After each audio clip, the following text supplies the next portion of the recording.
Abraham Lincoln நாம் எல்லாரும் விரும்பக்கூடிய ஒரு பெரிய ஒரு அரசியல் தலைவர். We all love him. ஒரு அற்புதமான ஒரு மனிதர்.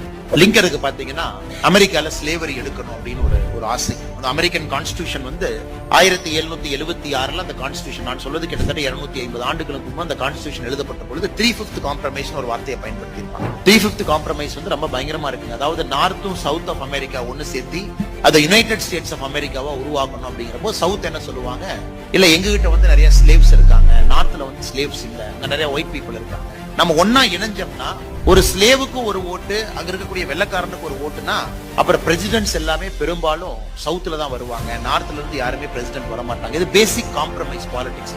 Benjamin Franklin, George Washington, Madison இவங்க எல்லாம் அமர்ந்து அந்த கான்ஸ்டிடியூஷனை உருவாக்கும் பொழுது அவங்களுக்கு என்ன பண்றதுன்னு தெரியல.